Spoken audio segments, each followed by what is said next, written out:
নমস্কার বন্ধুরা, মা ছেলের গপ্পে আজ ইলিশ মাছ ভাপা কচুর পাতায়। মা, এর মানে কি আজকে ইলিশ মাছ হচ্ছে?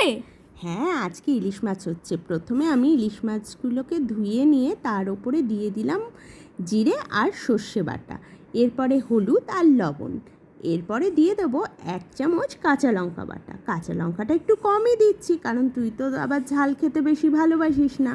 এরপরে দেবো আমি কাঁচা সর্ষের তেল। মা, ইলিশ মাছ তো দেখে মনে হচ্ছে এর মধ্যে ডিম আছে। হ্যাঁ, মাছে আজকে ডিম আছে। তুই তো ইলিশ মাছের ডিম খেতে খুব ভালোবাসিস। হ্যাঁ মা, ঠিক বলেছো। কিন্তু এটা কি একটা নতুন রেসিপি নাকি এটা একটা পুরনো রেসিপি?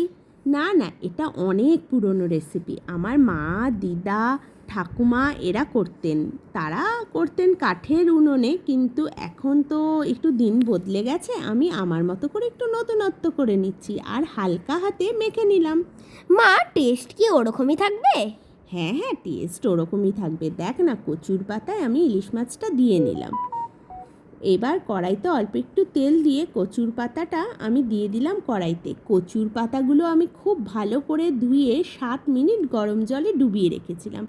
এইবার কড়াইয়ের ওপরে আর একটা মাছগুলো ঠিক ওপর দিয়ে আর একটা কচুর পাতা দিয়ে আমি কড়াইটাকে ঢেকে দিলাম। মা, এই কচুর পাতাটা কি খাওয়া যাবে?